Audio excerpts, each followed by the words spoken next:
अस्सलामुअलैकुम जी। आप सब अल्लाह ताला करे, अल्लाह ताला से दुआ है कि आप सब खुश व खुर्रम रहें, आबाद रहें, हंसते खेलते रहें। आज जिस मौजू पर बात करने को मेरा दिल है वो है जी मियाँ बीवी के लिए अमन व सुकून की राह हमवार करना।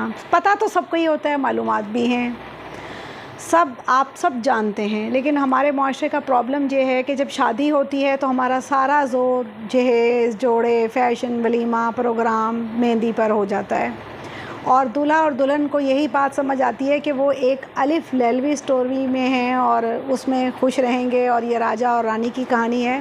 बेशक नो डाउट ऐसा ही होता है, अल्लाह करे कि ऐसा ही हमेशा हुआ करे, लेकिन इसमें कुछ रियलिटीज़ भी होती हैं जो कि बिटर होती हैं। उसमें जब शादी हो जाती है तो ज़ाहिर है हालात वाक़यात फ़र्क हो जाते हैं।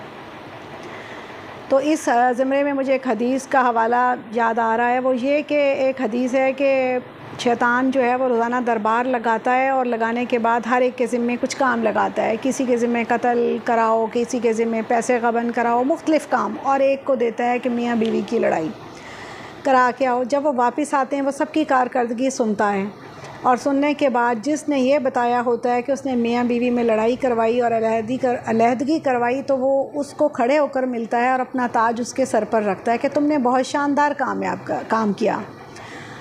इट मीन्स ये कि वो लड़ाई कराने के बाद मियाँ बीवी में ख़ासकर, बहन भाइयों की भी खैर अच्छी नहीं है, लेकिन मियाँ बीवी की करा के तो उसे मज़ा और सुकून आता है। तो अब हमें चाहिए कि हम अपने आप को भी इस लड़ाई से महफूज रखें और अपने बच्चों को भी इसकी तरग़ीब दें और उन्हें बताएं उनकी शादियों के वक्त, बल्कि पहले से ट्रेनिंग करें। तो मियाँ बीवी जो हैं ये बहुत अल्लाह ताला ने कुर्बत के जोड़े बनाए हैं और उनको कुरान पाक में एक दूसरे का लिबास बोला है। तो अब हम में से कौन पसंद करेगा कि हम अपने कपड़ों के दामन से गंदे हाथ पोंछें या नाक पोंछें?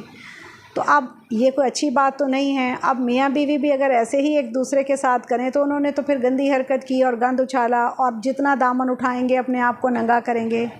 हम एक दूसरे की इज़्ज़त करना सीखें, मोहब्बत करना सीखें, इससे हमारे बच्चों पे भी बहुत अच्छा असर पड़ता है। मियाँ बीवी को उसके ताने ना मारे बाप के नाम के, हालांकि वो बहुत काबिल इज़्ज़त हस्ती होता है जो ससुर है, बाप है, और बीवी को भी चाहिए कि वो शौहर के बाप को क्या नाम ले लेकर ताने ना मारे। इससे तो फिर ये बात है ना कि मियाँ को अपने बाप से और बीवी को अपने बाप से बहुत प्यार होता है। तो अगर ऐसे ताने लगेंगे, ये तो फिर दूसरे के साथ है ना कि आ बैल मुझे मार। तो मियाँ बीवी में अगर लचक या फ्लेक्सिबिलिटी नहीं है तो फिर उनमें अंडरस्टैंडिंग भी बहुत मुश्किल हो जाती है। तो हमें अपनी अना नहीं रखनी चाहिए। बहुत से कामों में अना होती है और अच्छी लगती है, काम भी आती है, फ़ायदेमंद भी होती है, लेकिन लड़ाई झगड़े में अना का कोई मसला नहीं। एक मुहावरा है जो मैंने बचपन में अंग्रेज़ी के मुहावरों में याद कराया जाता था और समझ नहीं होती थी, वो ये अ stitch in time saves nine. ना इसका तर्जमा समझ आता था तो ना वो अंग्रेज़ी ख़ुद से समझ आती थी। तो बड़े होने के बाद समझ आई कि एक टांका टाइम पर लगा देना हमें 9 टांकों से बचाता है। तो ऐसे ही मियाँ बीवी में कोई भी क्लैश, चपकलेश, ऊंच नीच, झगड़ा, कोई बात हो जाए तो उनमें दोनों को चाहिए कि एक दूसरे को मनाएं, खुशी से रहें, लड़ाई को तवालत ना दें, झगड़ा ना करें, शैतान को खुश होने का मौका ना दें, क्योंकि जब मियाँ बीवी लड़ते हैं ना तो सारा ख़ानदान हिल जाता है। तो ये एक पिलर की तरह होते हैं, एक सतून की तरह होते हैं। तो आज से हम सब इरादा करें कि हम अपने बच्चों की ज़िंदगियों में उनकी शादियों से पहले भी और बाद में भी उनको जुड़े रहने का सबक दें। ये अल्लाह ताला हम सबको इस चीज़ की तौफ़ीक भी दे और हमें अपने ऊपर भी अमल करने की तौफ़ीक दे। और दूसरी बात, ये चैनल मैंने इसलिए नहीं बनाया कि मैं बातें बहुत अच्छी करती हूँ, बल्कि इसलिए बनाया है कि मैं ये बातें करूँ। ये यूट्यूब जो अब बन गई है, सिस्टम आ गया है बात को आगे करने का, कन्वे करने का सब तक, तो मुझे ये ख़्याल हुआ कि मैं ऐसी बातें करूँगी तो ज़ाहिर है मेरे अंदर भी तो एक ज़मीर है ना, गिल्ट होगा कि मैंने गंदी बात की, तो शर्म आएगी। जब शर्म आएगी तो बहुत सारी अच्छी आदत ऑटोमेटिकली मेरे अंदर आती जाएंगी। अब जितनी मेरी उम्र है तो इसके इस्लाही प्रोग्राम का भी तो कोई तरीका मुझे रखना था ना, तो मुझे अपनी इस्लाह का यही एक तरीका नज़र आया। तो ये तो फिर अल्हम्दुलिल्लाह मुझे ही फ़ायदा ज़रूर होगा।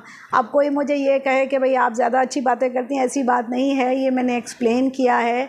वो एक मौलवी साहब का लतीफ़ा मशहूर है कि वो बहुत शादियां करते थे। तो किसी ने पूछा, मौलवी साहब आपकी बीवियां आपसे खुश भी हैं, तो वो कहने लगे कि मुझे इनकी खुशी का क्या पता, मैं तो अपनी खुशी के लिए करता हूँ। तो ऐसे ही ये यूट्यूब चैनल बनाना, ठीक है, मैं आप लोगों के साथ अटैच हूँ, आप लोग बहुत प्यार कर रहे हैं, मुझे बहुत खुशी हो रही है, लेकिन इसमें एक मेन जो आंसर है, मेन एलिमेंट जो मेरी सोच थी वो ये थी कि मेरी भी एक इस्लाह हो। तो उम्मीद है कि इससे मुझे भी बहुत फ़ायदा होगा, आप लोग भी खुश हुए होंगे। अगर आपको मेरी बातें पसंद आईं तो आप लाइक करें, पसंद आई उर्दू में होता है लाइक करें, इंग्लिश में होता है, और सब्सक्राइब करें और कमेंट करें। अल्लाह ताला आप सब की ज़िंदगियों को में खुशियाँ भर दे, आमीन।